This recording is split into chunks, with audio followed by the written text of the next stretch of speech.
Well, I wouldn't start all over again, but let's continue.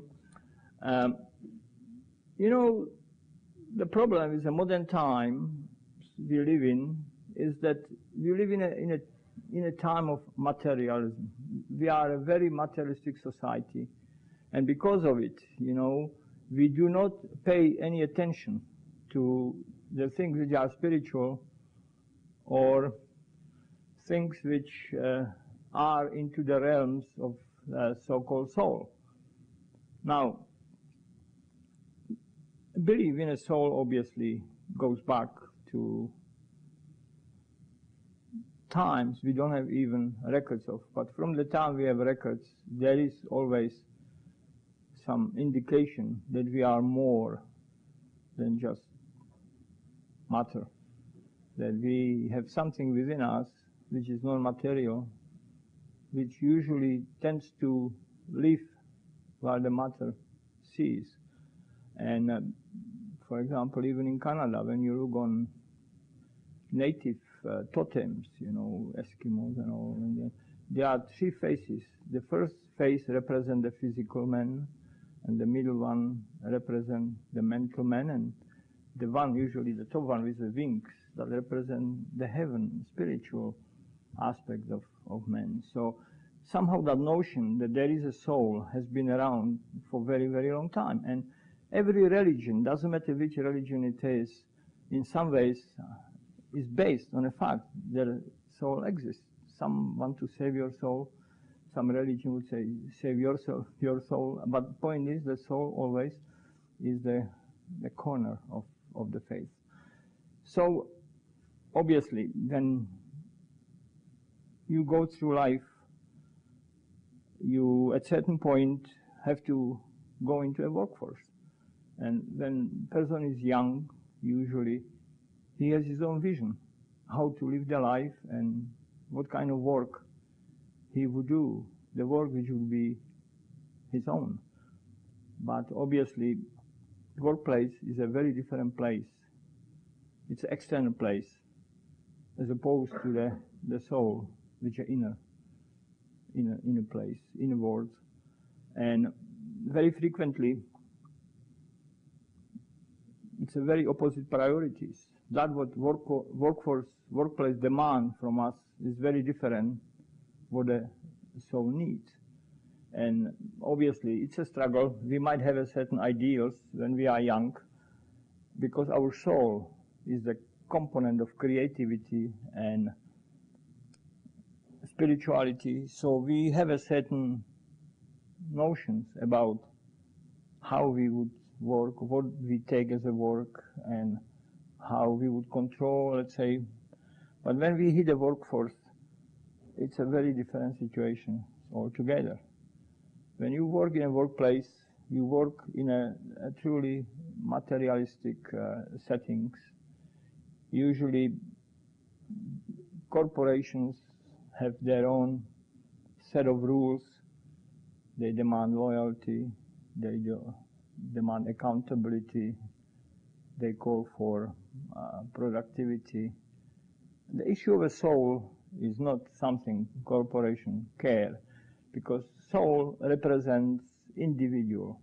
It represents varieties from person to person, and that's not very good when you're trying to budget and you plan. You want to have everybody alike. You want to cut them to the same size, as we say, mindless little pieces in a big machinery which would tell you what to do, how quickly to do it. And corporations have their own jargons, teamwork, excellence, achievements. The words you would use and speak them as a part of the workplace, but they are not your words. You're speaking somebody else, you change, you know. And your soul, which had these ideas to be true to itself and to do what you enjoy and all, suddenly is being pushed deeper and deeper and being sort of, as we say, put into a container or compartment, and soon that contact between you as a sort of mental individual and your soul tends to fade out until you don't even feel sometimes you have this soul. Now, because the soul doesn't have any specific standing in a society, at least in a workplace, there is not too much stress put on keeping your soul, giving, your soul the nourishment which soul needs in order that it can grow, and that you obviously then would grow too. So you adapt. You get to a workplace which is a very soul-destroying environment, and you soon learn that it's better to keep your soul hidden and not to speak your heart, so to speak, because you don't know how your genuine, true feeling of a soul might be accepted in a workplace, how your colleagues would judge you because of certain attitude. So you have to continuously compromise. You have to always theoretically refuse certain things, but in practice you do them and accept them in order that you can continue working. You sometimes feel like you are in prison. Many people feel that they are being imprisoned. Well, in some ways, it's an interesting concept. I stumbled across some comparisons to what is the difference between a prison and a workplace. And so, for your interest, I just read that to understand that things are not as simple. And so, in prison, you spend the majority of your time in a by 10 cell. At work, you spend the majority of your time in 6 by 8 cubicle. In prison, you get 3 meals a day. At work, you only get break for 1 meal and you pay for it. In prison, you get time off for good behavior. At work, you get more work for good behavior. In prison, the guard locks and unlocks all the doors for you. At work, you must carry around a security card and open all the doors for yourself. In prison, you can watch TV and play games. At work, you get fired for watching TV and playing games. And then you wonder why we have so many people in prison. So I thought, well, I bring it forth just to think about it. Sometimes we do tend to. But anyway, so as I was thinking about this soul, which really doesn't have a very high currency, but it's pretty important, because even in a Bible, they said that what good is to gain the whole world if you lose your own soul? And obviously here we are happily going and giving that soul away, and we don't gaining the whole world. We're getting a measly paycheck, government takes half of it, we work nearly 7 months for free in order that, we can get the money, which when we go to spend them, we've been robbed again with different hidden taxes, and also the really amount of time you have turned for goods and services is disproportional.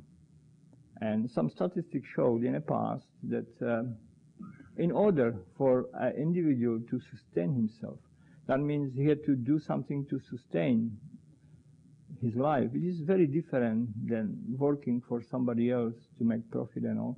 He needs about 6 weeks, and the 6 weeks of labor of a farmer 200 years ago, 300 years ago, was enough to feed the family for the rest of the year.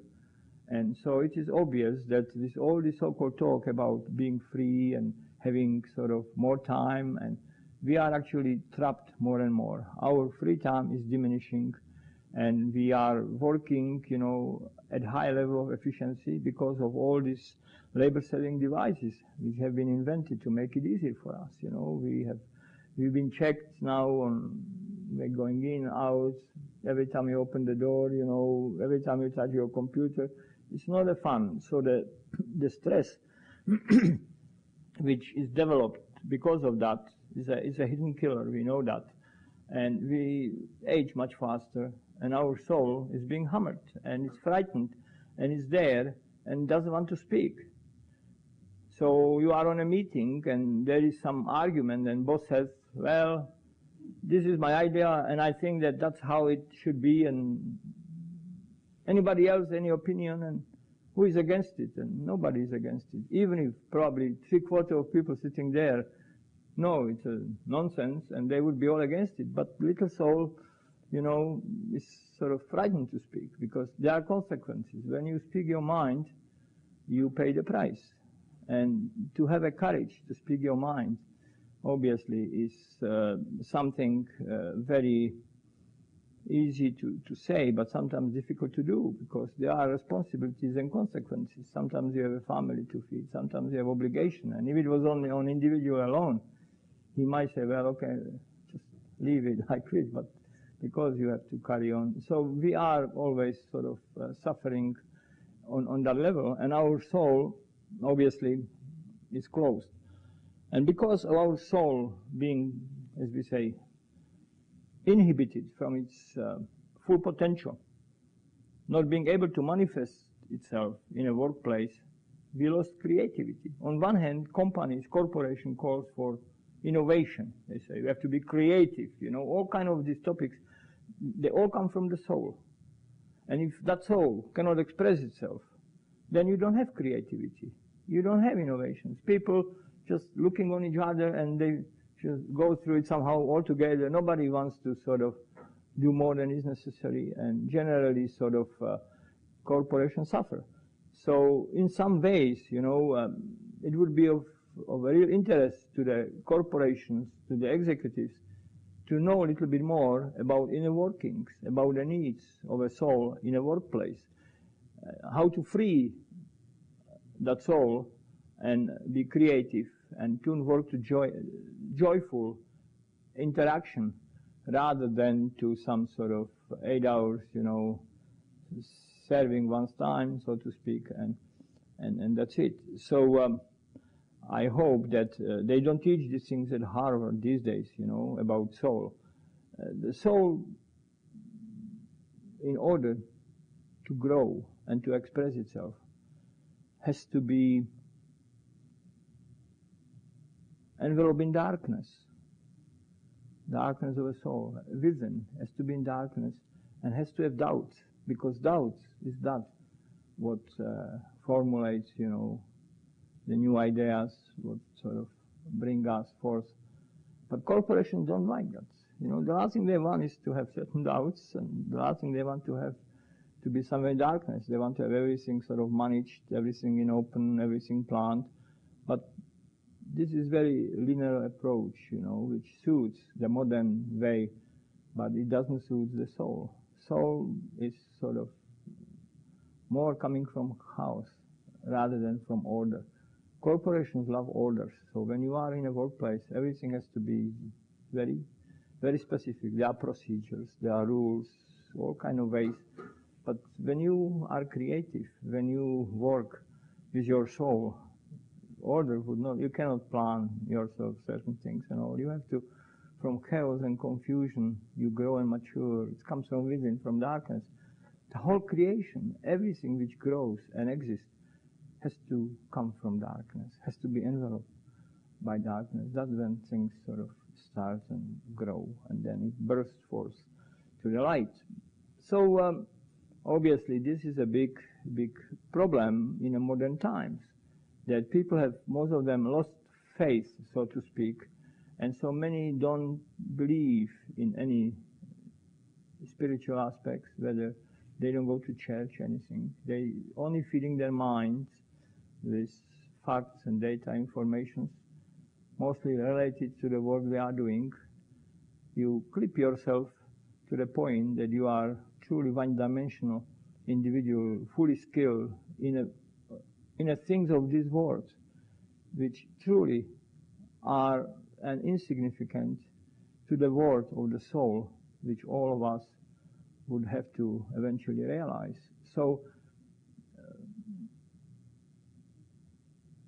when we talk about the soul, we talk about qualities which are outside of the requirements of the workplace, because in a workplace we use our mind to do things, because everything what is external, everything which is external came from our minds.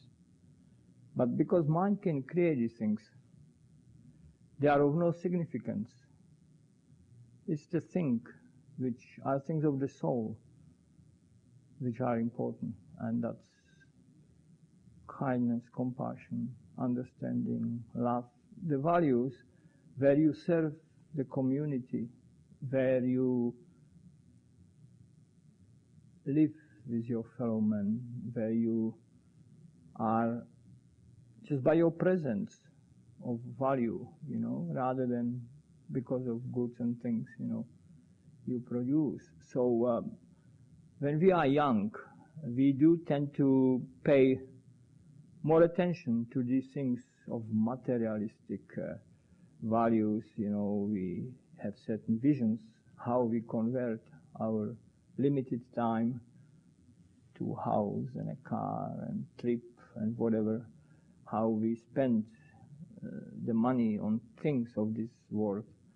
And we don't pay too much attention what's happening inside. But we are changing, because as we are changing our workplace is also changing us. So you might start with a very good ideals, but if you get to a workplace which doesn't like this type of ideals, it cuts you to size, and soon you forget you even had these ideals. You'll be afraid to think, to look into the mirror, how you used to be and all. And so you would try to dump it, your feelings and all. You would say, I don't have time on such a things, and there's more important things to do, and you go and become work alcoholics and all that stuff, not realizing that at the end of the day, really, it's your inner value which counts, rather than the value which is external. This is all truly fleeting, and sometimes we put on altar, we serve the corporations, and we sacrifice on that altar everything. We sacrifice not only all our time given to us, but we sacrifice our individuality. And to lose your faith, lose your individual essence, is a very serious thing. So people realize that in the past, for example, in India, and it still to a certain extent exists, man who was working, doesn't matter what he achieved, at certain age, maybe mid-50s or so, decided, that's it, I've done my duty to my country, to my family, whatever. Now I have to find time for myself and become sannyasin, so to speak. He let everything go, put a robe around him, and wandered barefooted into the forest somewhere, in order that he can look into himself and get to know his own soul, develop these things which he forgot existed when he was a child, to bring himself forth to the true understanding of what is the meaning of life and life all about. Some people would disappear like that for the rest of their lives. Some of them would do it maybe for a year or two, and then they come back to workplace. But when they return to workplace, they would be recharged. They would understand much better what work means and what your inner life means, And that's very, very important, that we should always know that, especially as we go through life. And when we get into a middle age, we supposed to be mature enough. We should have reached a level of our capability or whatever we can achieve, and then benefit from this knowledge, expertise, and experience. But what is really important is that middle age it's a time of preparation and a doorway to an old age, you see. And we should not waste it, we should start looking how else we can serve, because when we are in the middle age, we are preparing ourselves for retirement, you see. But retirement doesn't mean doing nothing. Retirement means something different to do, maybe more meaningful, not for a corporation, but for your family, for your neighbor, for a friend, and really sort of for a planet. And that gives a deeper fulfillment ourselves. So even if we are doing things and working, we are satisfied. We might not get any money for it, but in return we getting values which would serve us well from there on. And as I say, we mature and we change because of this deeper understanding of meaning of work and life. Because when we work, we most of the time don't live. Many people feel, I'll live when I retire, and then they just lay what they would do. But you know, looking too much into tomorrow is just a dream. Tomorrow might never come for people. I've seen it many times. People dreamt what they would do and retired and died in a few days after. You know, you heard the stories like that. It happened to my boss. He died day after he retired in gazebo sitting, you know, dreaming probably what he would do to that garden. We postpone things in life until we have so-called conditions. When I lived in Egypt, I used to do research around the pyramids, and I would go there, and there'd be these buses of tourists coming, you know, from different countries, United States, well-dressed, well-fed, healthy-looking individuals who were all retired, seniors who've been all retired, and they would get out of that bus, look on that pyramid, and they say, gosh, that's big. And they couldn't get in, because you have to climb the stairs all the way up to that king chamber, and that's an arduous physical requirement. So they took few steps and returned back to that bus, because they couldn't do it anymore. They traveled all the way up across the world to see something when the time was right, under their conditions, and it was too late. They couldn't enjoy it. So what I feel is that we should not postpone our life. We should live it while we are working. So we don't get into that bind and we died, you know, and we have not have a good days of work. The saying, you know, too much work makes Johnny dull, you know, applies very much to it. So we have to always keep in mind that, as I said here, you know, that more good work you do, more work you get, you know. So, you know, and that's what happened to many of these people. But you would regret at certain point of your, all the missed opportunities, all the things you wanted to do and strangely enough never got time to do. We always have time for anything we want to have time for. There is no such a thing that you don't have time. When we say we cannot do that, or I have no time for doing it, means that we either don't want to do it, or we don't consider it important doing it. But if we really wanted to do it, you know, you would do it. So we have to reprogram ourselves, and we have to say, well, okay, fine.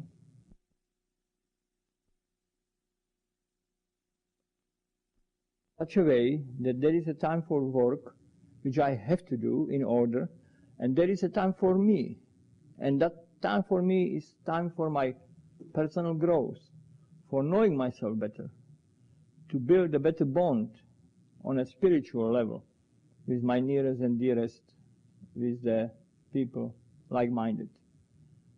We should, all of us, find, doesn't matter how busy we are, we should find a time, a day, maybe, or maybe an hour of a certain day, where we don't know who are our friends, when we do not know what we own to somebody, or somebody owns to us, when we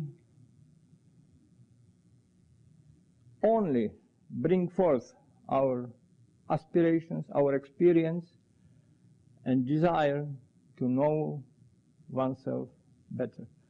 So we enclose ourselves. All these worries of the world, all the other things go for a while, and only what is left is you in your nakedness. When you see yourself, how you are, where you're going. We have to remind ourselves that very frequently, because we tend to forget, and we change without knowing that we have changed. And then we look into the mirror on ourselves, and we see ourselves either as a stranger, we see the mask of ourselves, but we do not like what is inside of ourselves. And that's the true test of how your life is going. If you are in front of that mirror on your own, as we say, naked, and seeing yourself reflected there, it's only between you and your reflection. And if you smile because you feel happy, because you feel you have no problem, so to speak, life goes very, then doesn't matter what others might be saying about you, you are living the life which is to your best and probably a good life. But if people say about you, whatever they say about you, they can praise you to high heavens, as we say.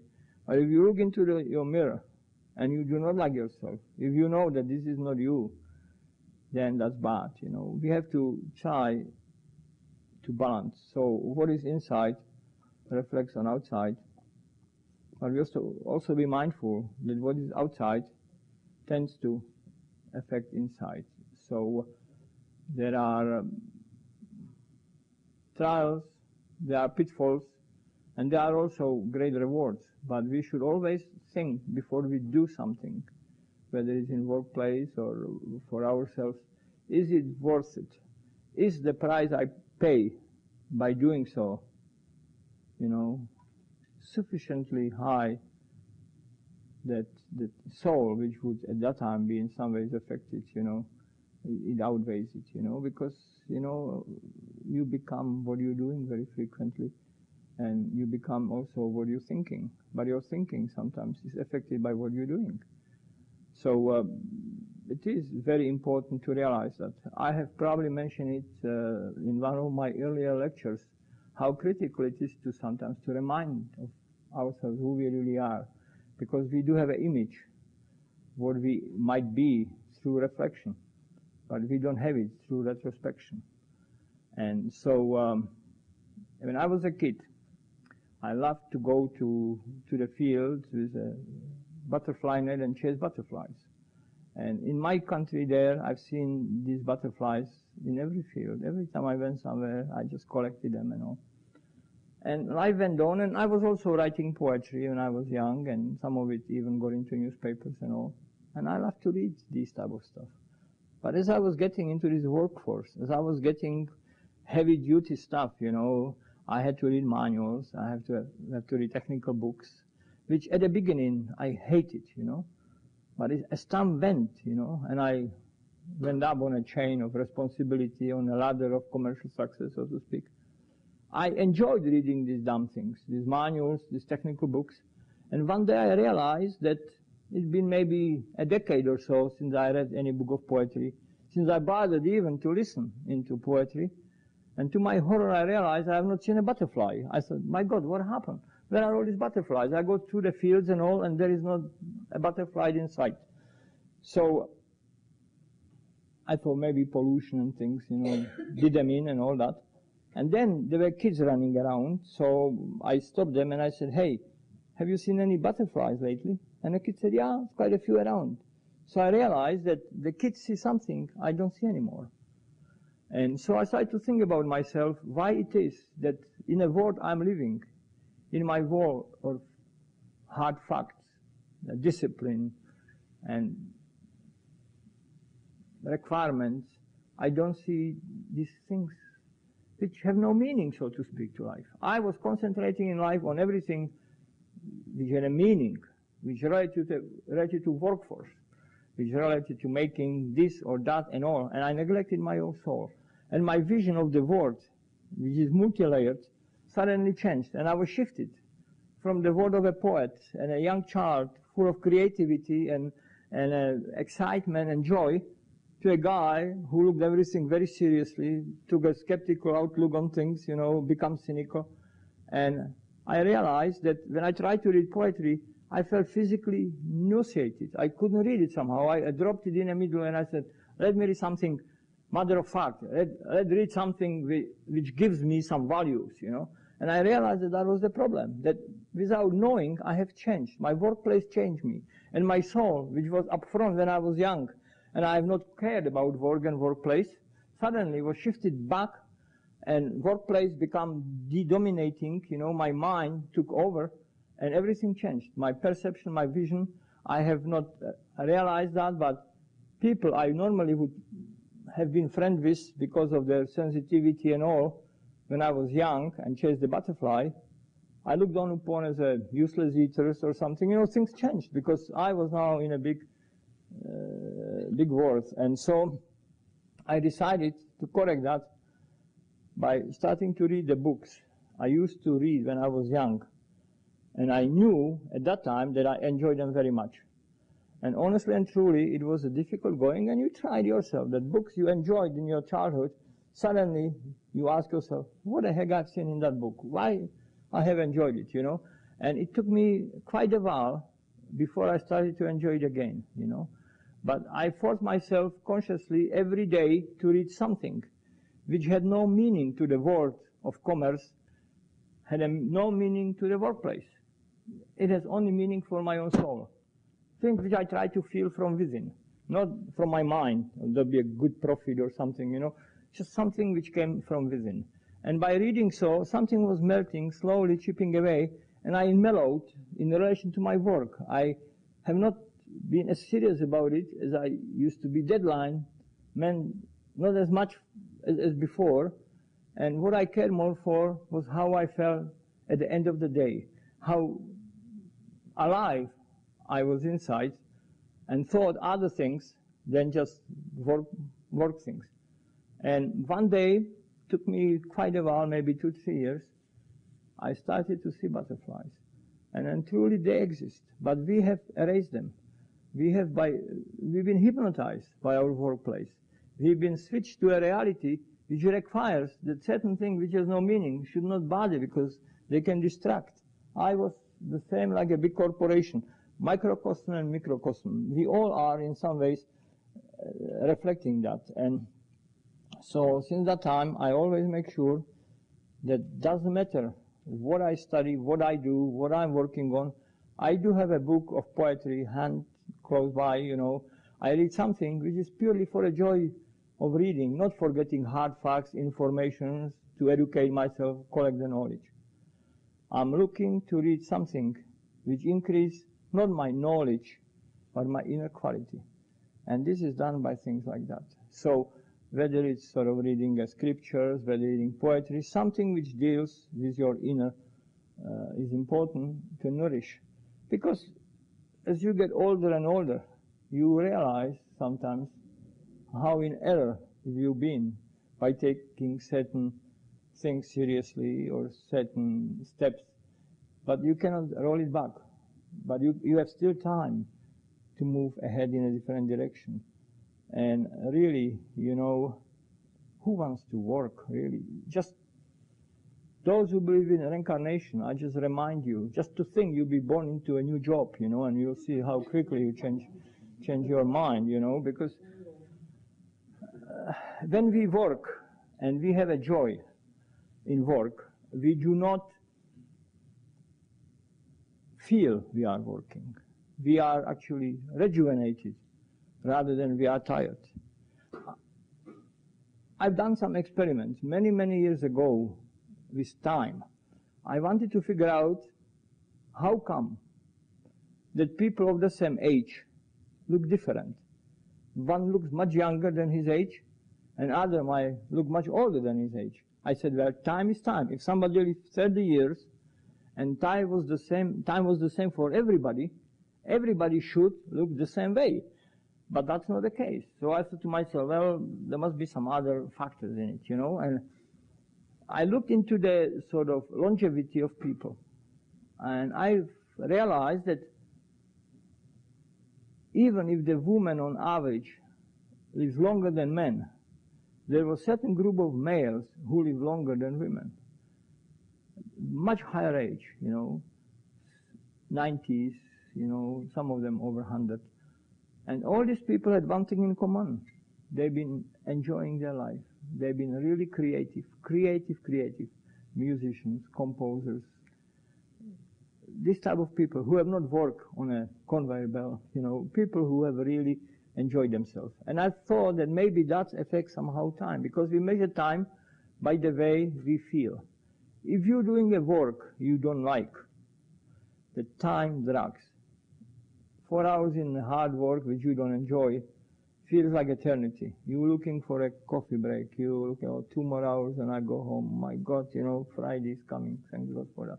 So, what I'm trying to say, that this connection between the workplace and something you must do and measure of your time is very different than when you are in a play. Mother calls, come on, lunch or whatever. Eat again, time goes very fast. You thought you just finished it. Everything changes, and you have energy and you played for 9 hours or something, you don't even know where it went. When you create, when you compose, when you write, when you try to think something new to do and all, you don't look on time. You just do, and somebody must tell you, hey, slow down. You've been on it for a long time. It's time to eat, time to sleep. Oh, well, I just started. And this perception is very, very critical, because if your time is measured and reminds itself to you all the time, that means very likely that you're doing something which you must, but you don't enjoy. And that drains you. That speeds up your aging process significantly. And the reason why it is, because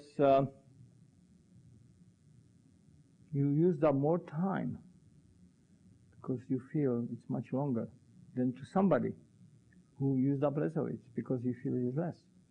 And because you use up more time in reference to the normal official time, like clock, you will go there.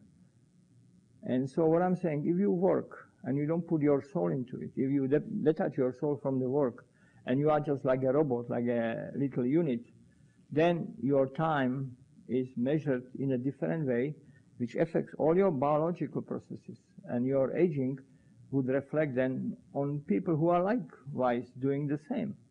So you have these groups of people looking the same way at a certain age, and then you get extremely different looks from people who are of the same age, and if you query them, you discover that their whole attitude to work and to life is entirely different. What I'm trying to say is that to work does not necessarily mean to do good for yourself. Work is good for somebody else, because when you're working, you are basically getting always less for what you're doing than the amount of things you produced.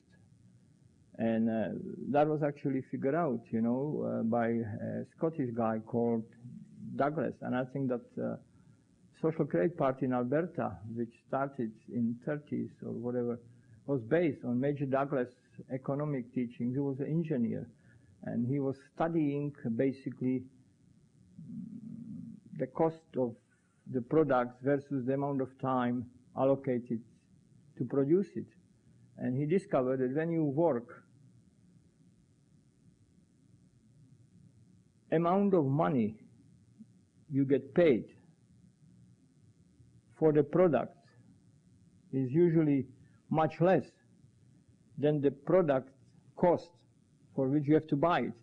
So every time you produce something and you get paid for it, you have to borrow in order to buy what you have produced, so to speak. So it means that greater is the difference between what it costs on the market and what it costs to or you get paid for doing it, more in debt you become. So eventually, you do nothing else than spending your future earnings in order that you can have, and that's when people are caught in this trap, running around and never meeting the ends and all, because that's how the system works. And with commercial encouragement to buy, because now the meaning of life is only when you have money. You become a purchaser, you become a consumer, and everybody loves you.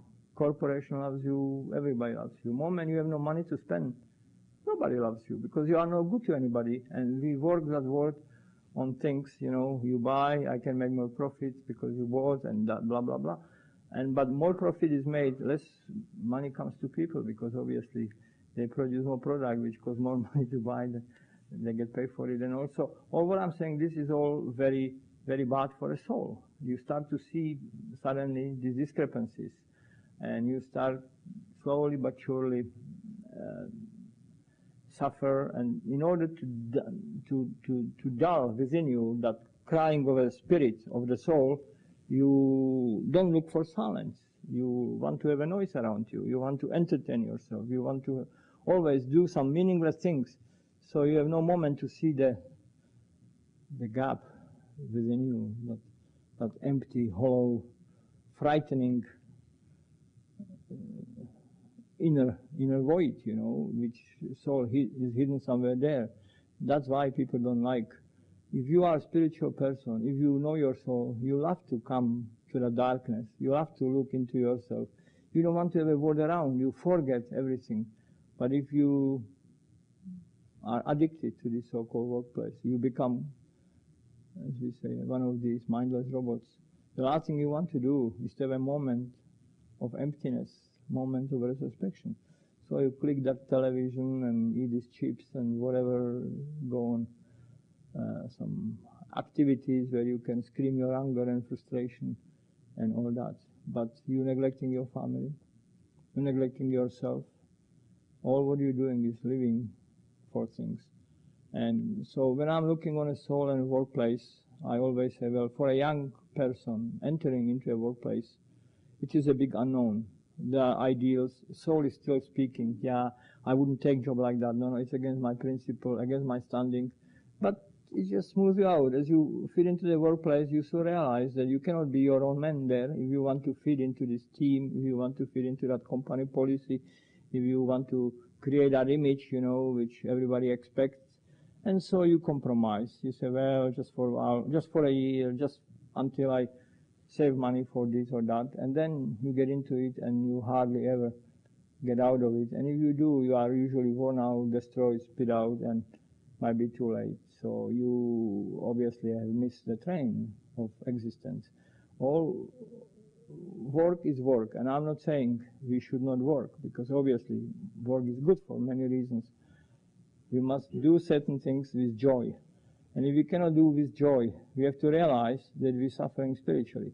So we have to be aware of it, and we have to try to find, as I said, that hour, that day for ourselves only, when we forget all this work. Doesn't matter how you just say, okay, now time is for me, and you forget about any external things and try to look to yourself, try to feel, connect with your childhood, with your dream, with your desires to be something, to be best and all, but in a spiritual level. And that means don't look on to make a better car or whatever, better suit or better meal, but look on how to be better individual, so your children can communicate better with you, so they can learn from you these things better, so your wife is more connected with you. You don't bring the work home, you don't only talk work and shop and call friends talking the same, but you talk about other issues, you know, things which matters, you know, and your neighbors and all would love to see you because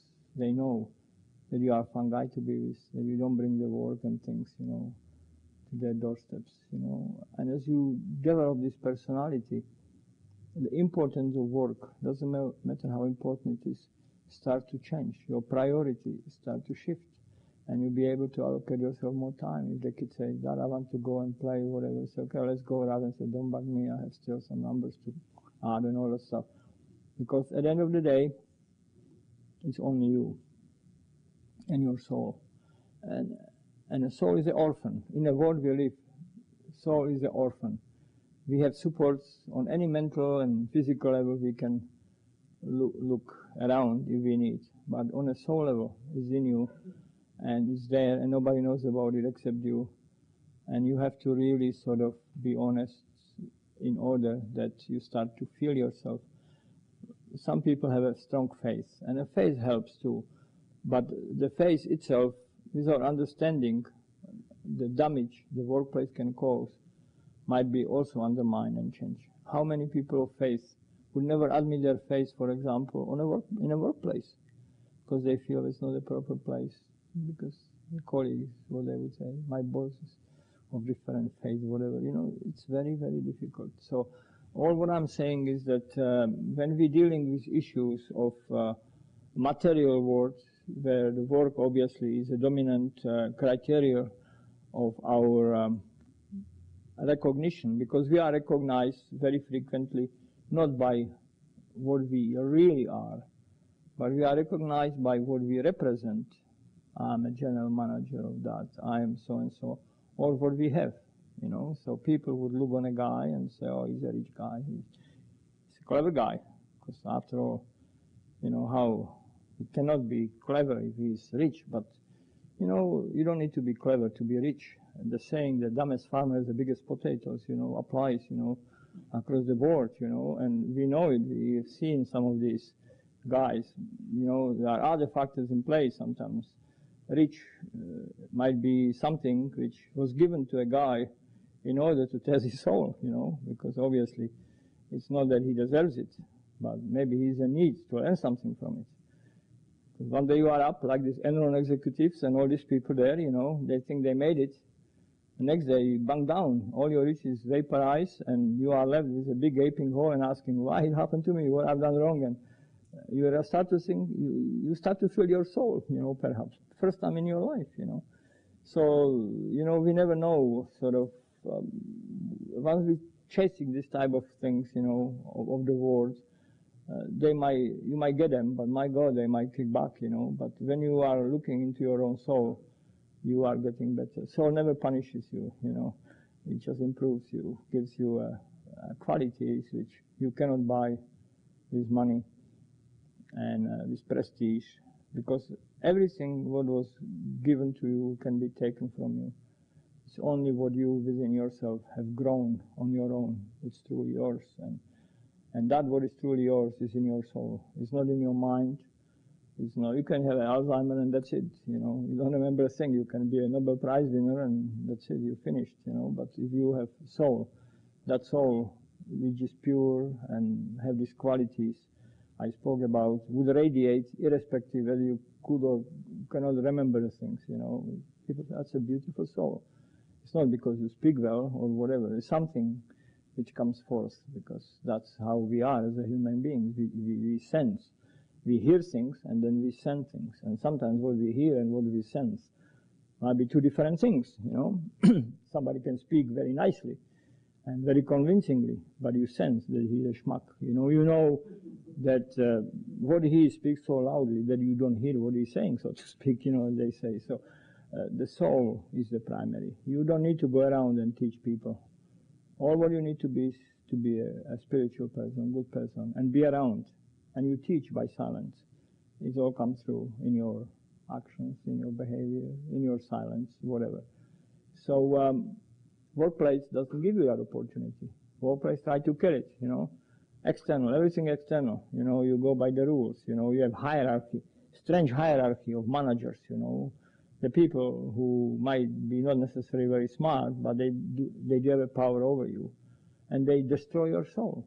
They make you to do things which you would be ashamed of if you start thinking about what you do in order to keep that job or please that manager. You know, you might regret it. You might say yes, sir, and then you bleed inside for weeks before finally, you know, disappear. That's why so many people hit a bottle and drink to forget, because they know that they compromise themselves permanently and continuously, and they really don't feel anymore any joy within, because they are purely a bubbles, you know, who just float.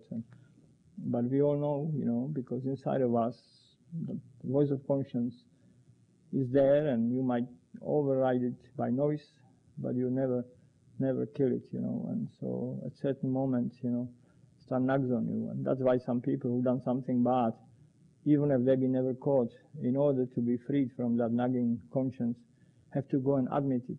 Some people go back and return the books they stole from the library 30 years later and pay the fine. Some admit murder or other crimes, you know, in order that they cleanse themselves from that. So if you are in a workplace and you do not feel in harmony with it, if you are losing your soul, you're compromising yourself, you're doing things which you know, you might keep it within, but it will show without. At a certain point, you will look for confession.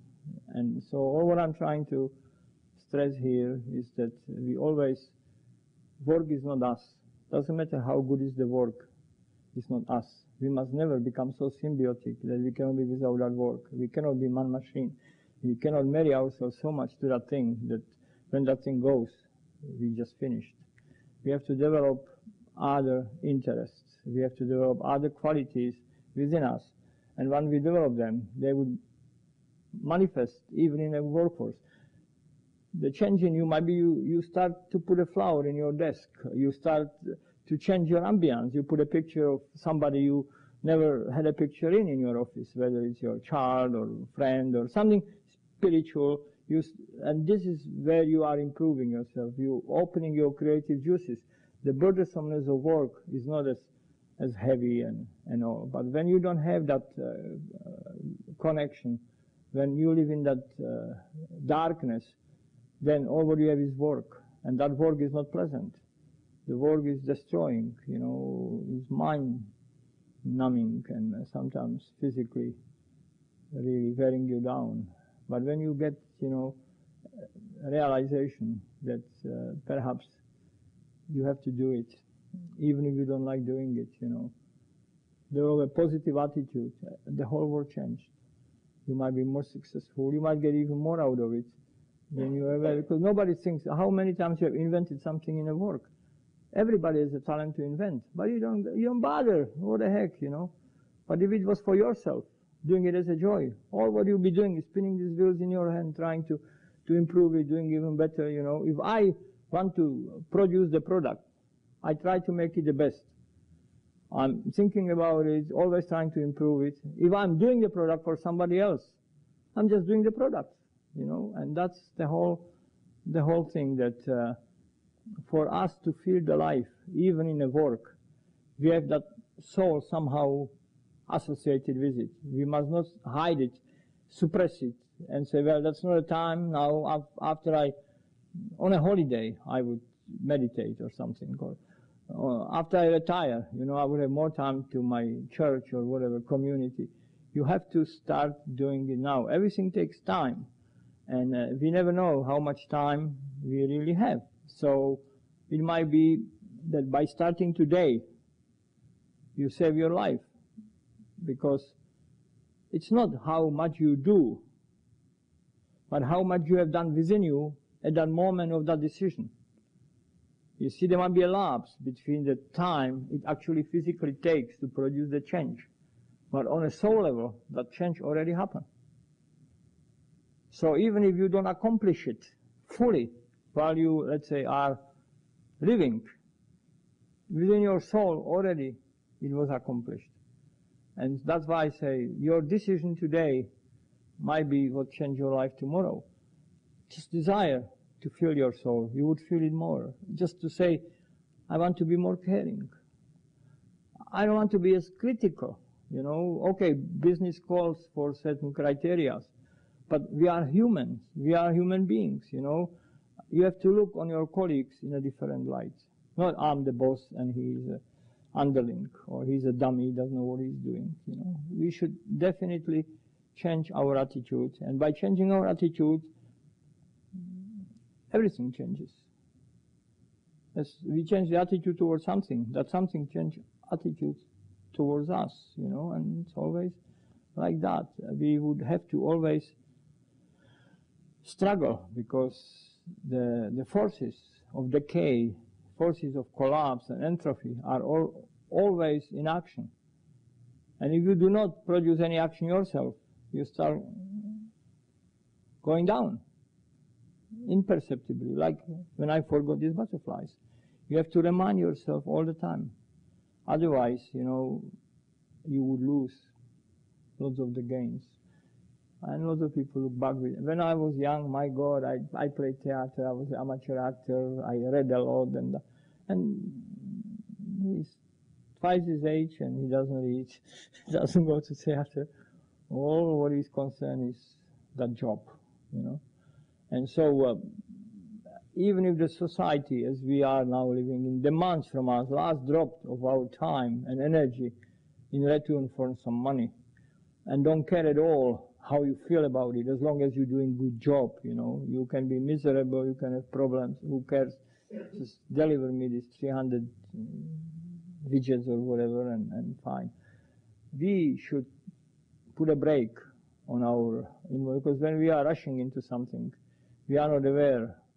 The speed of getting into something might be so fast that we forget what we are passing, and we might lose lots of beauty, we might lose the moments which will never come back. When you look back into your life, the moments you remember, which you call priceless, are the moments which really you cannot put a price on. All the things which you thought have values, you work for and you exchange your 2 years of life for something polished and with 4 wheels and all, you don't even remember, And so, but time you've got will never come back.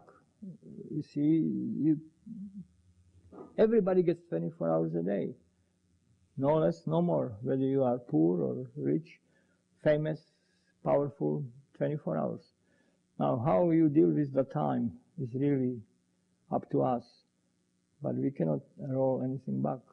So you work it all, you have no time for yourself. You give all your time for nothing.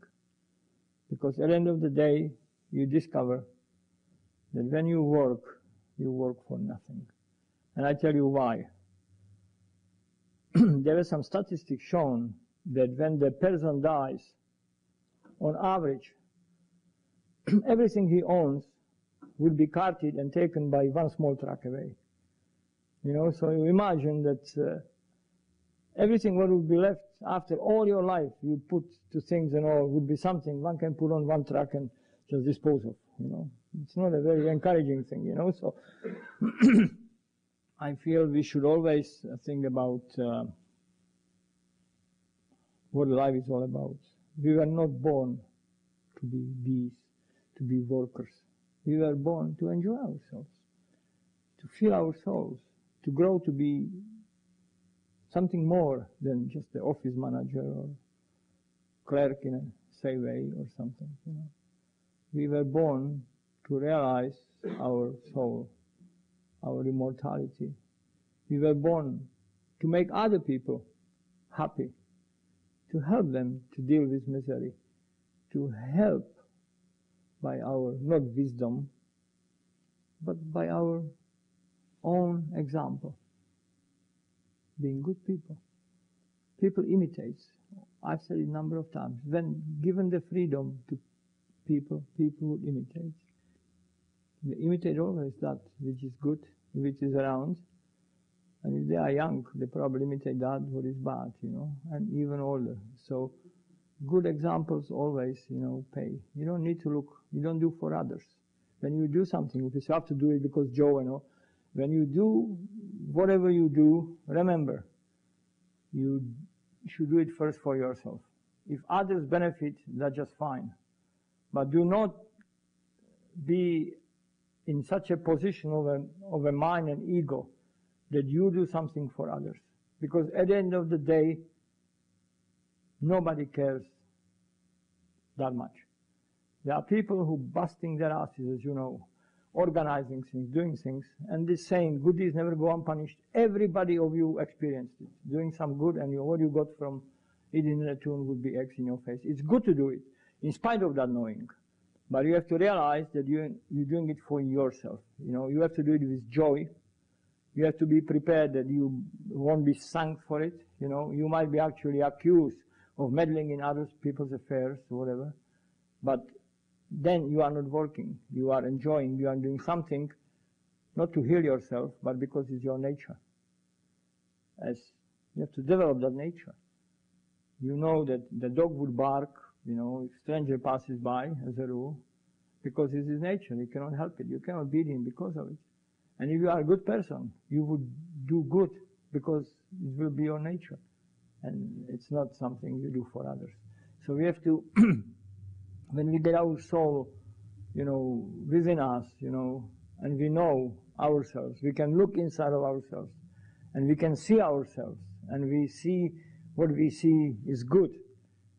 We feel we are free to be judged, so to speak.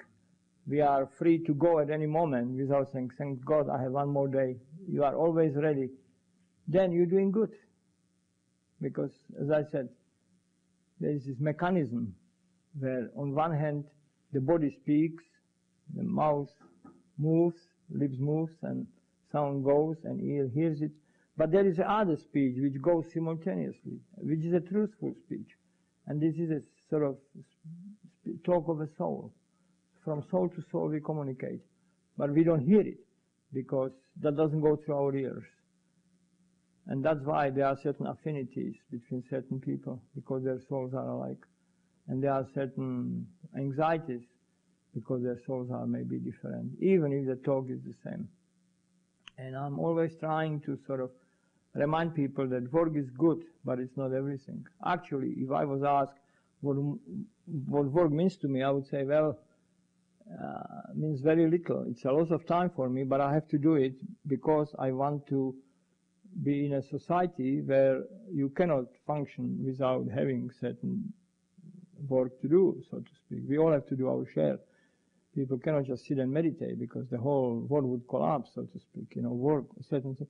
But you not to do it excessively. When you go for profits, when you go for a big changes in people's lives, sometimes it's not necessarily good to do it, even if the money might be in it.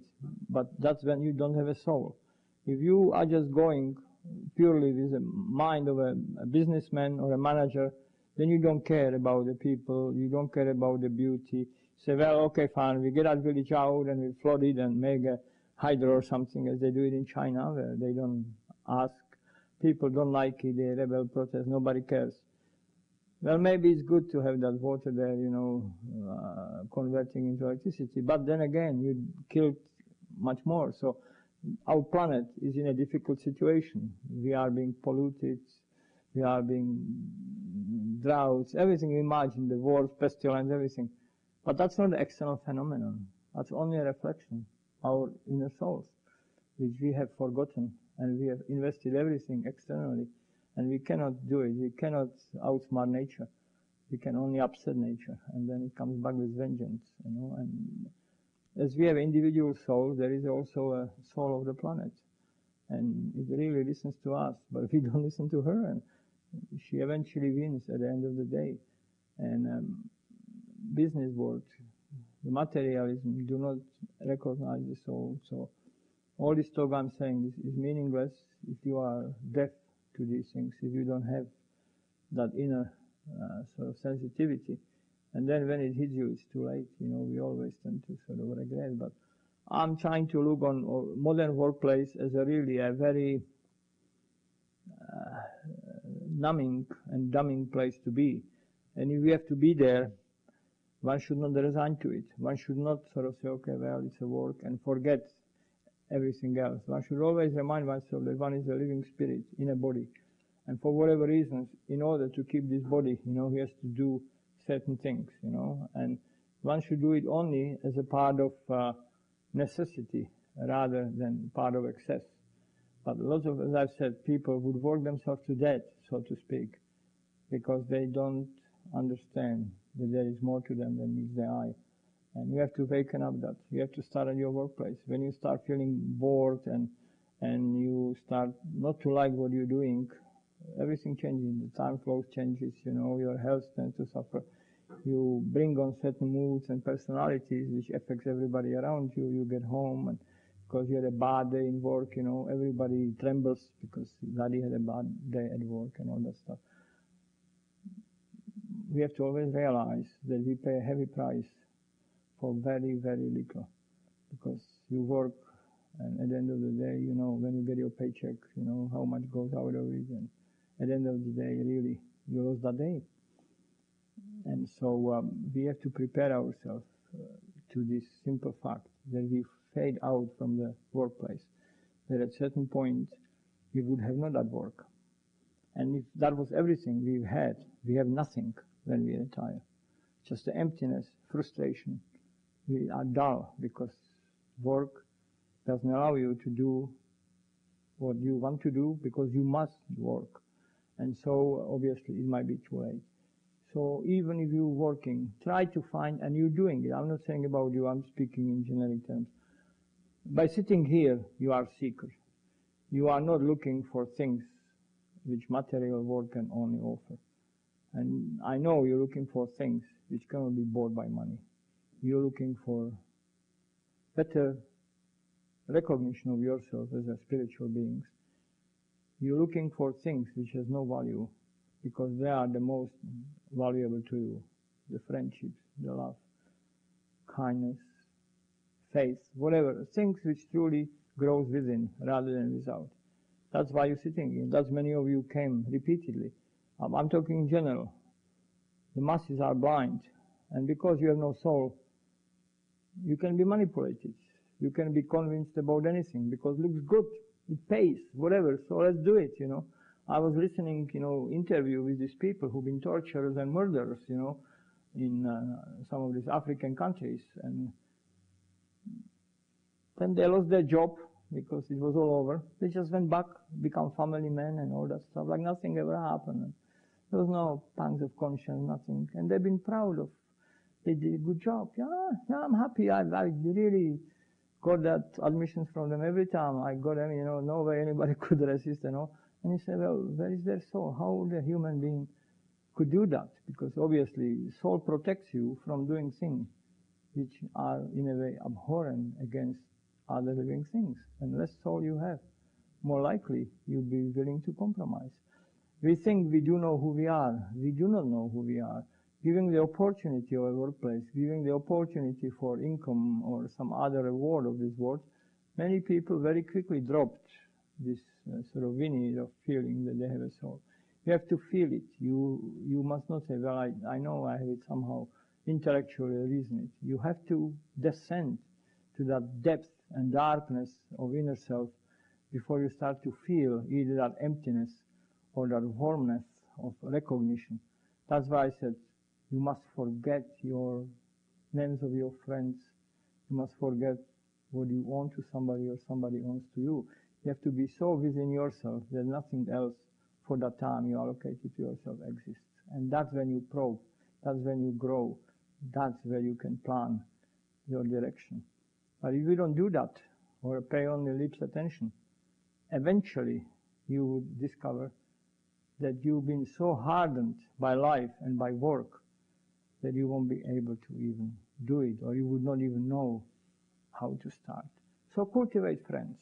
Cultivate friends of different ilk. That means not your colleague from work who you just go meet and talk work again. That last thing you want is to do more than is necessary. If you work, at least you get paid for it. But if you talk the work and you don't get paid for it, that's a really dedication. You have to be really very sharp on yourself. Say, well, okay, what are my really interests? A part of my work, I travel and I do meet all kinds of people.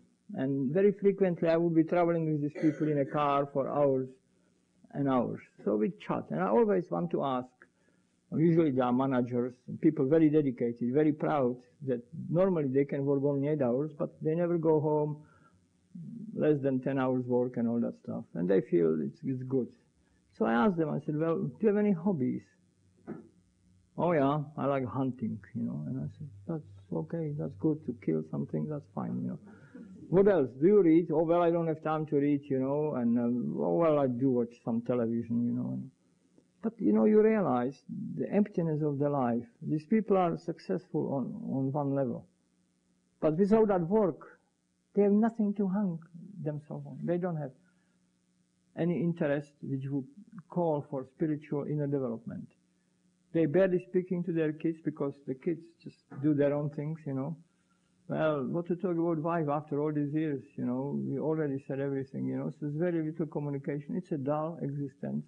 And then they are surprised one day when something extraordinary happen, how weak they are in dealing with that problems. So many people put their security to these things which are so fragile, to their work. I'm a manager, I have this power, I'm secure when I'm in that office. I have that car, I have this bank account. This is the securities people build. The kids, I like this, that's good, good kids, very educated. But they never look into themselves. What makes them secure within? And when they lose their job, they are finished. When the house catches fire or the kids turn bad, the money blow up, like so many people lost in the stock market, they shoot themselves doing things, very crazy because they don't have security. You should always make sure that what you're building is within you, not around you. Your little empire in your workplace, whatever. You're building within you strength of knowing who you are, and you are what you are, whatever happens. So if the house catches fire, or you lose your job, or whatever, there you go. You see, and that's the art of living. And you can then be everywhere. You can be in a workplace, you can be at home, you would be who you are, and you would eventually be recognized for it, you see? And you'll be in control of that environment, rather than that environment impose the control on you, make you moody, make you upset, unhappy, whatever, happy, It should come from within you, not from outside to you. And then you're living your life according to your rules. Otherwise, you can be the master of your life or a slave, and somebody either tells you how to live your life, your boss in the work, say, come on, do overtime 2 more hours. Yes, sir. So call wife, sorry, dear, today we don't go where we plan to go. Tell the kids, I'll be home late.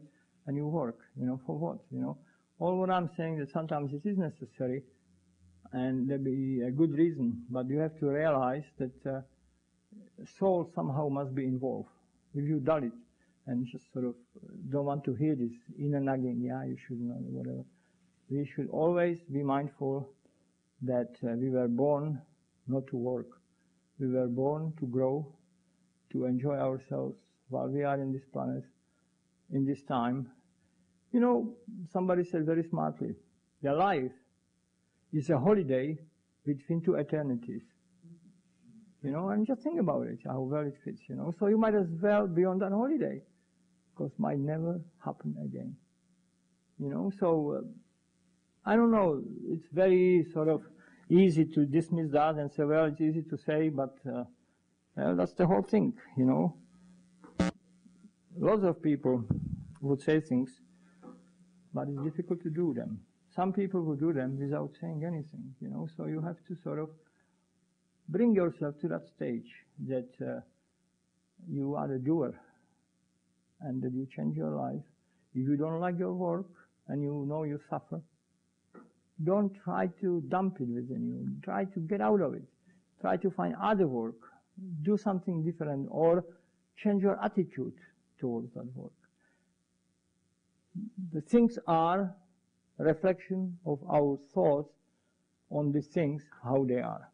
If I think about something is beautiful, and we say beauty is in the eye of the beholder, then it's beautiful, even if everybody says it's ugly. And if I see something that's ugly, it doesn't matter how else others might see it, how beautiful it might be. And the same is with your work. If you say, I don't like your work, you say, I don't like my work, other people might like it. They envy you, say, God, why he doesn't like his work? Such a good work, I would take it for half the salary. Just give me that work. See, we tend to get bored because we don't realize that's all. And we become restless. There's no creativity further. But you have to change your attitude to it, Say, I love my work, I want to do my best, You find a song in your heart, so do it.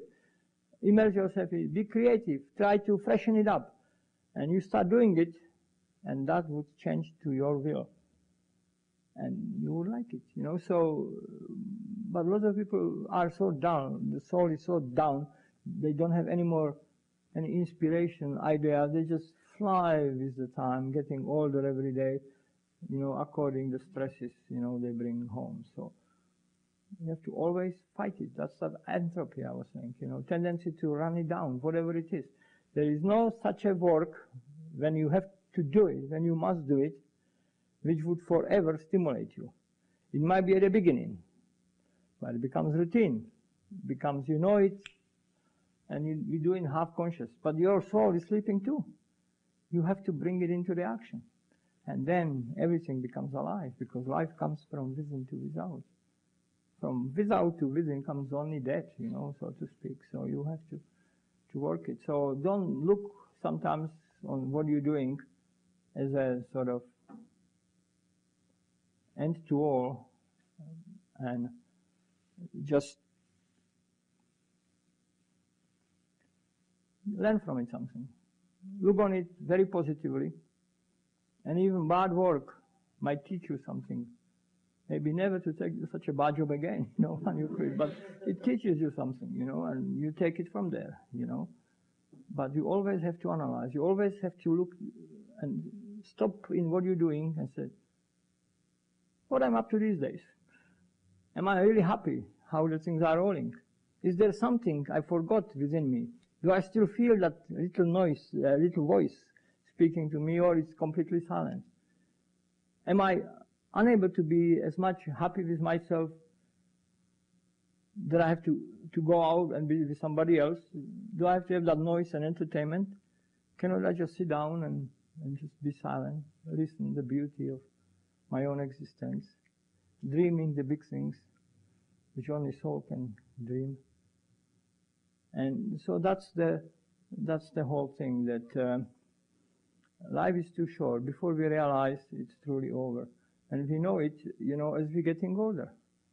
And it's funniest thing is, just think about it. As you are getting older, time seems to fly. It's true. But the working hours are longer. Time, a year flies like that. But the days in the work are longer than when you enjoyed it, when you be young and you started, So it's funny how this sort of perception tends to work on us. And we don't even realize, and I've seen many people who've been workaholics and talk only shop, and then they would have an accident, heart attack, stroke, whatever, and they had to quit a job or couldn't do it anymore. And suddenly, the suffering, they had to go through readjustment. And only when they overcome that, they started to realize how much they have been missing and how that accident changed their life. I have listened to a lady who'd been hit by a car or fell from the horse, who cares? But she was paralyzed, she was paraplegic. Prior to that, she was a very famous athlete. She was really on the top of it. She was running, American Express, platinum cars, flying here and there and all. She lived that world. And only after she was paralyzed and she lost it all, and was virtually on welfare, she realized what a gift she got by that misfortune, because she found her own soul. And she suddenly found the beauty and a reward in things she never paid attention to before. And then she was asked, well, it seems to me, that you paid a great price for this understanding. She says, I paid very little. It's such a priceless. And so this is the whole thing, why we need to be paralyzed, why we need to be paraplegics to come to these conclusions, We can do it while we are full-bodied, full of energy, by just trying to know and look and try to live it. And it becomes your nature. Because habit starts with the first time, which is not a habit, You might not like it. It's a resentment. But you're doing it and it becomes habit. And when it's become habit, you're doing it whether you like it or no. It's just part of you. To be a nice person might not be necessarily easy thing to do, because it's not your habit. You growl and you don't care about people, you are cynic, never say good morning, whatever, but you start doing something nice and you realize it becomes easier until eventually it's become part of you. And you say, well, people like me more. You smile on a person morning, Maybe it's easy to say, but as time goes, it'll be easy to do. And so we have to develop these good things, We have to look on ourselves, okay, I'm working. And that work really takes a big chunk of my life, takes 10 hours of my life at least. I have to prepare myself for work, I have to go to work. I'm in work, and then I have to go back again and change and all. 10 hours is gone at least. Then I go and I sleep 18 hours, 8 hours, So it's 18 hours there. I have only 6 hours left. Now, eat, wash myself, you add it all, and what left for you? Out of all your life, you've got 24 hours a day to enjoy yourself, to live your life to your fullest, to feel yourself, and you have no time to do it, maybe even half an hour a day, because you have not allocated yourself that 1 hour or whatever it is for you. And that's what you have to change. You have to have a time for yourself. You have time for your work, you have time for this and that and whatever, but you never have time for yourself. Because, as I've said, good work brings you more work. If I'm needed People want me. So if somebody knows I can help and do, they would come to me to help them or do something. And by doing so, you have no time for yourself. And suddenly you discover that 30 years went by, and because of doing all these things, you have no time to go to concert. You have no time to sit properly and think about certain things. That book you wanted to read, you never got to it. You have changed, and you don't even feel now that you will enjoy it or do it. You know, you must always be selfish enough that you develop yourself first. You give to you what is truly yours. And once you get it in, you know, it's in you. And then you can give it out, you know. But if you don't have goodness and kindness in you, you cannot go and radiate goodness and kindness. So try to be that type of person, you know, so people like you, not for what you have, or what job you have, or what you represent, but for a person who you really are, because that is the spiritual component. And people would remember you for it more than that you've been a manager. And everybody would like you for that, your children, your family, your friends. The society, you do good. Because goodness represents light. So the darkness is not as hard and strong. That whole planet would be about that better. You might not go around saying, I'm a good person and all, with bad things to do. But anyway, if you are good, the light would be stronger. And you know it, 1,000 people who have like mind, spirit, glowing, how it changed the place. It's become special. There are no special places. There is no such a thing as a holy mountain. It's the people who make it holy. And you can do it everywhere, in your workplace, everywhere. You can change it, you can brighten it, just being there. Many colleagues in work, you might know that you say, thanks God he's not in today, you know, because anytime he's there, dreadful. But there are others, you would say, I wish he was here, because he brightens up everything, you know. Not that because he's a super worker or something. It's something within. It's the soul, it's the spirit. And so all what I'm trying to say is that we always should be mindful that that we are measured and tested, and both on spiritual level and on material level.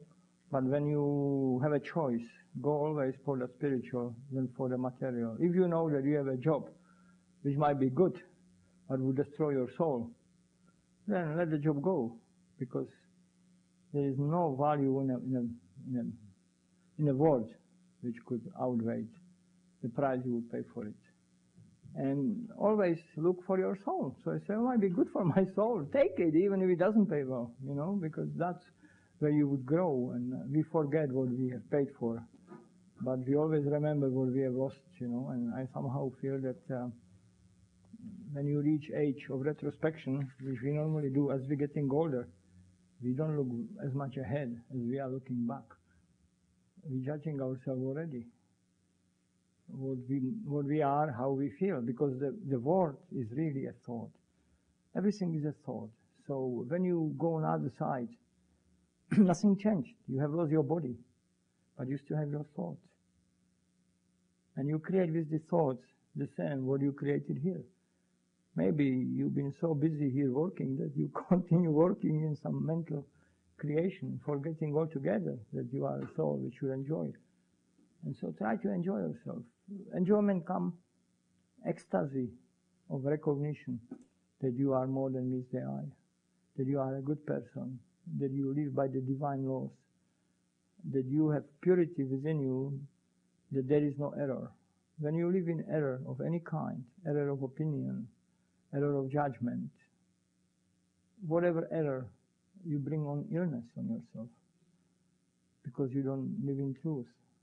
And because you don't live in truth, as I've said, you live in fear.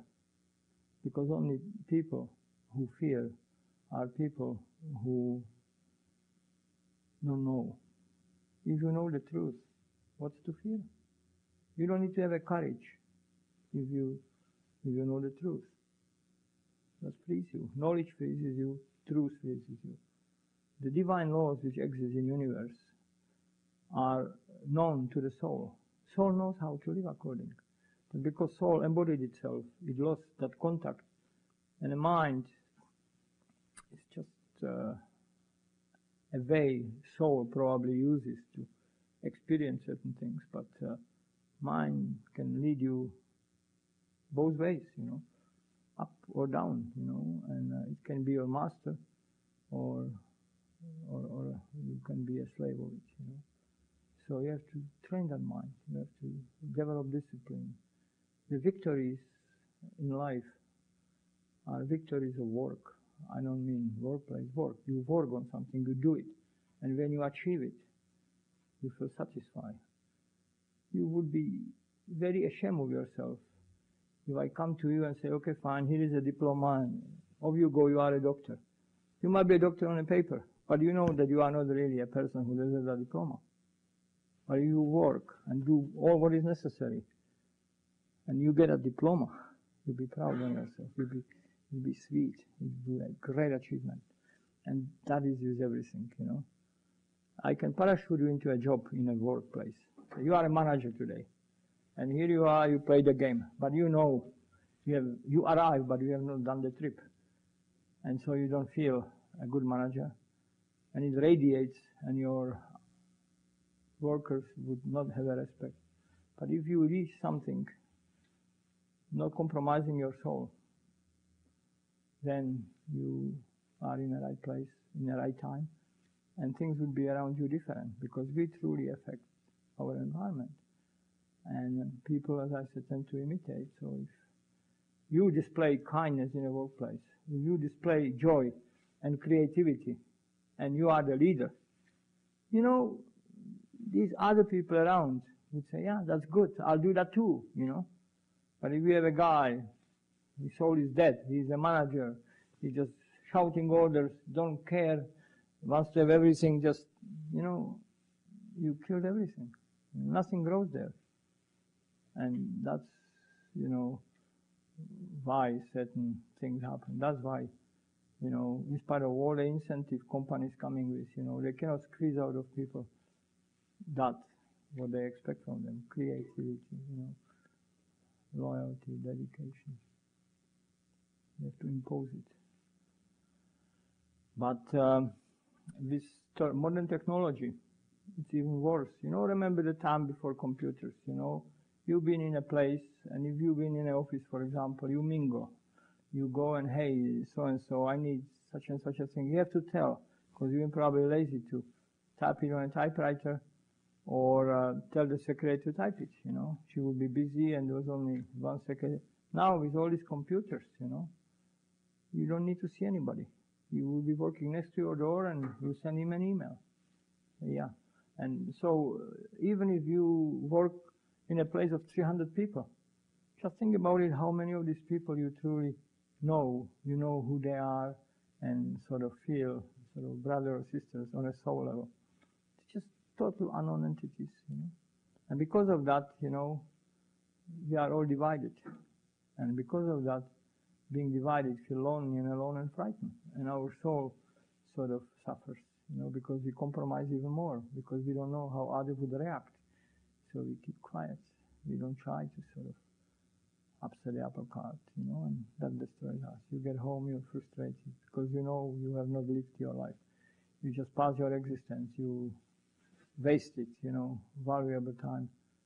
And you get a guy who goes into a prison, sits there a couple of months or something, then they found he is not guilty, and he threatens the whole world. He would sue everybody for at least, I don't know, whatever millions. Suddenly his time, which was taken from him for a year, 2 or whatever, 10, becomes extremely, extremely valuable, and he wants compensation. Far more compensation than us who work that year or 10 years, and then we add what we got for it, after taxes and everything else. And what somebody got sitting in a jail, watching television, playing cards, as they said on that. And many people say, give me that jail anytime, because I feel I've been in jail anyway, but for far less. So we never have to get to that situation. We have to always see the workplace as something which we get our body, but we should also get there our soul. We should really try to feel ourselves, not to numb ourselves, mindless numbness. We should try to find something good about what we're doing so the time can flow differently. So we feel it went faster than actually it went. So we forget in that work that time drags, you know. So we get home and we have more energy and we don't feel that our life just starts now. We just continue our living. We feel good, you know, and that resonates around, and that's sort of a life we should try to live. You know, we should have time for work and we should have time for our soul, whether it is through our faith, denomination, church, or other type of approach, as long as we feel that something good is happening to us, that we live the righteous life, so to speak. Because I don't need to define righteous. We all know what it means within us. That what we agree with, you know, innermostness of our soul is good for us. That what we intellectually debate and agree, well, that's a different story. You know, political correctness is as bad as workplace, you know, so I don't want to go into that. But all what I say is we have 15 minutes before we have to call quit. I'm really very happy that time flies for me, so I guess I enjoyed myself. And if you have any questions, you know, we spend 10-15 minutes talking and then we call it quit for today, and hopefully we'll meet again on some other topic very soon. I found, with the help of my friend, some of my tapes, which I thought I'll show you one of these days. So I'll talk to Neil, and maybe we can do that very interesting seminar where we need more time than 2 hours in order to view certain things and really sort of enjoy ourselves sharing experiences and talking. But the point is that my whole aim today was just to make you think about workplace, because we all tend to work. Those who are already in retirement, again, they have not stopped working. One should never stop working. Just change the direction. The retirement means activity, means maturity, means sharing more with people, with society, with community, with friends, rather than making money for corporations. So don't think that you ever stop. The soul on its own is not everything, because we live, and this is a life of experience. And as I said, since we are on holiday, sometimes even the work can be seen as a holiday, because you will be so bored, not working, having it easy, that you would look for any work. It's like these people who go on holidays to these boot camps and to these terrible places so they can experience something different, you know. That's how we should see our life. We always should look for something different, so we don't get bored, so we can switch, we can expand, we can feel, because we change, you know. We are the same, we are what we are, because we're doing what we are doing, and we want to be different. We cannot do the same things and hope that we become different. We have to do things differently. So if our work is boring, well, we cannot say we would like to have it not boring, doing what we are doing the same way we are doing it. We have to find different angle. And we find our life is boring, well, it will be still boring if we don't take bull by the horn and do some change. So it's always in us. The joy of life and fulfillment of life is in a fact that you never look for excuse outside yourself. You are a creator of your happiness. You are a creator of your misfortune. And so you cannot say, yeah, I've seen these people who say, well, I couldn't really do that in life because I came from whatever. Well, that's one story. The point is that if we want to do something, we will do it. As I said, if you want to find the time for something, you will find the time. It's only a matter of price, how you value it. If I say to you, okay, can you come and help me to do something, whatever it is, move the box or whatever, and you might say, no, I cannot do that today, because I have, and you have a million reasons. I say, okay, fine, I'll give you $1 million for it. You'll be there in a flash. It's all a matter of price, you know. It's not that you have no really time. It's just that you treat the thing differently. So that's, you have to look on it, you know. We always set up our priorities. Whatever is the cost, do it. You'll enjoy it. Don't postpone things you feel you should enjoy, because time might never come again. You miss that train, you know. And maybe it's the only train with opportunity which move around during your lifetime, that one time. So be ready for it, jump on that and take a ride, you know. Anyway, any questions? Is there a physical manifestation Well, you know, that's a good question. There were all kind of efforts to, for example, photograph, you know, essence of us and see whether we can weigh the soul. There were scientific experiments done where they actually did manage to determine by weighing of a dying person.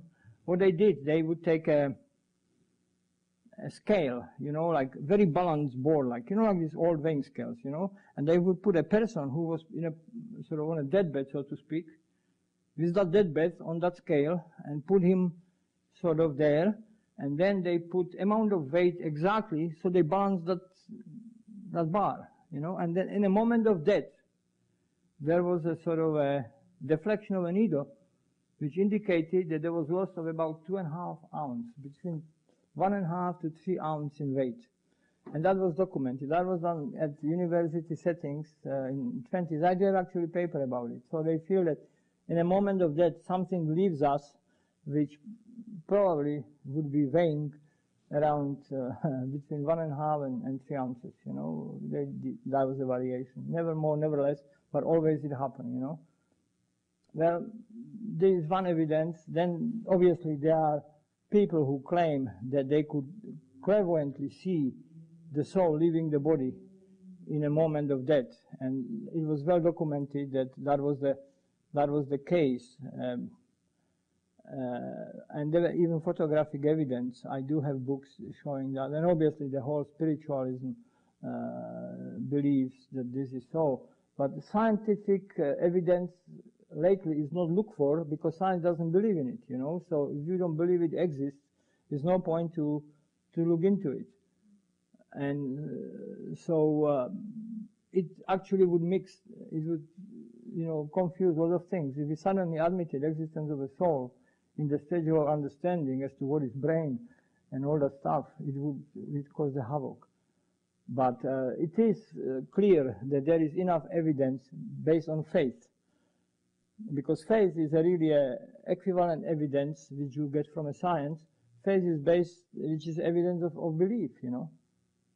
And so you have scriptures of all kinds, you know, and these scriptures, many of them being truly inspired, you know, and you know it when you read it within you that there is something in it. Some people feel it, so they follow that scriptures. Some people don't feel that. See, when you get your mind into it, mind is the biggest enemy of our growth. You know, you can convince yourself about anything. If you are clever, you know, watch it, you know, it goes against you. In the long run, you know, the most clever usually ends, you know, the worst, you know. The simple faith, you know, gets you through troubles.